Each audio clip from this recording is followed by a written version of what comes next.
कुल देवी की पूजा में नकारात्मक ऊर्जा से कैसे बचें? घर के मंदिर में पूजा करते समय ध्यान रखने योग्य मुख्य बातें। राम राम भाइयों, आज के वीडियो में आज हम बात करेंगे कि जब हम कुल देवी की पूजा करते हैं तो क्या होता है, नकारात्मक ऊर्जा भी और बढ़ा लेती है। कई बार क्या होता है कि अपनी कुल देवी की हम कुल देवी को बिठा लेते हैं, पूजा शुरू कर देते हैं। उसके बाद में हमारे घर से कोई बीमारी नहीं जाती, हमारे घर में लड़ाई झगड़े होते हैं, सवेरे उठते उठते लड़ाई झगड़े हो जाते हैं और अपना परिवार पहले बहुत ही अच्छा चल रहा था, मगर पता नहीं कुछ सालों में, कुछ दिनों में घर में नशापति बढ़ना, लड़ाई झगड़े, औरतों का सम्मान नहीं होना, परिवार में इज्जत घटना, मान सम्मान को ठेस पहुंचना जैसी अनेक चीजों देखने को मिलती है। कई भाई दरबार में आते हैं और मुझे ये भी बोलते हैं कि हम पूजा तो कुल देवी की कर रहे हैं मगर लड़ाई झगड़ा हो रहा है और परिवार में ठेस, इज्जत को दाग, हर प्रकार से हम अस्त व्यस्त हैं। तो भाइयों, अगर आप कुल देवी की पूजा कर रहे हो तो मुख्य बातों का ध्यान रखना अति आवश्यक है।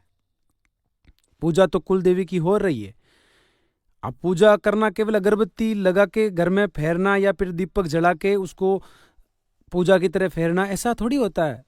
पूजा क्या होती है? सबसे पहले समझना कुल देवी क्या है। कुल देवी अपने वंश की वो देवी है जो हमारा रक्त, खून, परिवार, वंश, हर चीज को आगे ले जाने वाली ही कुल देवी है, यानी कि हम दादी माँ कह सकते हैं।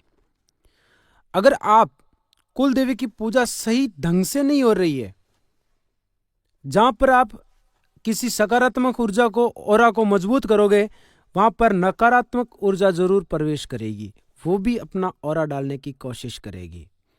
पूजा करेंगे तो हम मन भटकाएगी। ध्यान रखने योग्य बात है कि इस चीज से बचे कैसे। तो सबसे पहले अपने मन को शांत करें। जब भी पूजा घर में कुल देवी के समक्ष आप बैठते हो, जब दीपक जला रहे हो, तो सबसे पहले देखें कि पूजा घर स्वस्थ है कि नहीं है, साफ सुथरा है कि नहीं है। फिर आपको पंचामृत, गाय के काचा दूध, गौमूत्र, गंगाजल, पंचामृत बनाना है। उसका छिड़काव पूरे मंदिर में करना है। ध्यान रहे, सूखे हुए, खराब हुए फूल मंदिर में नहीं रखने चाहिए। बुझी हुई अगरबत्ती घर मंदिर में नहीं रखना है। दीपक खंडित हुआ दीपक नहीं रखना है। प्रतिमा देखे फूटी हुई, टूटी हुई नहीं है। सबसे पहले इन चीजों को देख ले, अगर सही है तो ठीक।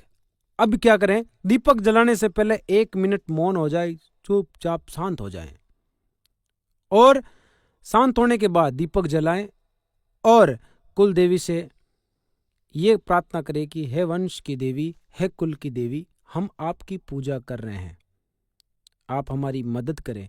ध्यान रहे, कुल देवी से कभी भी बुरा कार्य मत करवाना। ये कहना सच्चे कार्य में कुल देवी को आगे लाए, क्योंकि वो कुल की देवी है, वो आपकी सकारात्मक शक्तियों का, वो कभी गलत कार्य नहीं करेगी। आप गलत काम मत करवाना कुल देवी को, कभी भी गलत चीजों में मत उनको बोलना कि ये करवाना नहीं। अपने फायदे के लिए कुल देवी को ऐसा मत बोलना कि किसी दूसरे का नुकसान हो जाए, नहीं, अगर कभी नुकसान करेगी भी नहीं। आप दूसरों का अगर नुकसान सोचोगे तो कुल देवी आपकी सहायता कभी नहीं करेगी।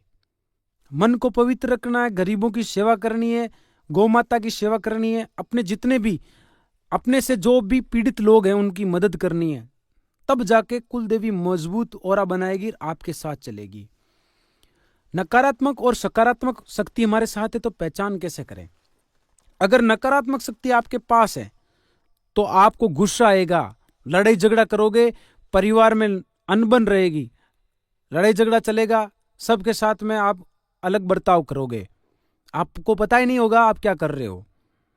और सकारात्मक शक्ति होगी, जहां भी आप जाओगे आपकी जय जयकार होगी, आपसे लोग मेल मिलाप बढ़ाएंगे, बातचीत करने की कोशिश करेंगे, अपने परिवार में आपकी इज्जत होगी, हर व्यक्ति आपसे डरेगा और बात मानेगा कि यार भाई साहब क्या बोल रहे हैं।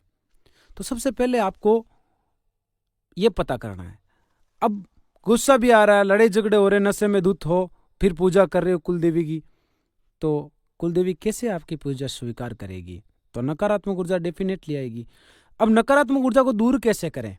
तो आपको करना क्या है, अपने कुल देवी के नाम से एक दीपक लेना है 5 बत्तियों का। उस दीपक को शाम सवेरे अपनी कुल देवी के नाम से जलाना है। कपूर 21 बार अपने मंदिर में 21 बार उल्टा घुमाना है और मंदिर के बाहर या जहाँ पर आपका घर है उससे बाहर जलाना उसको। कंटिन्यू 21 दिन ये काम करना है। और एक नींबू लेना है, उसको 21 बार घर में उल्टा घुमा के उसको काट के किसी भी चौराहे पे डाल के आना है 21 दिन तक। पीपल का वृक्ष देखना है और अपने घर में राई उड़द 21 बार उल्टा घुमा के पीपल के वृक्ष के नीचे चढ़ा के आना है। जैसे ही आपको 10-20% आराम मिले तो आप आश्रम आ सकते हो। बिल्कुल आपकी निःशुल्क सहायता की जाएगी, आपको सही राह दी जाएगी। आश्रम का पता ग्राम कटौती, तहसील जाइल, जिला नागौर, राज्य राजस्थान।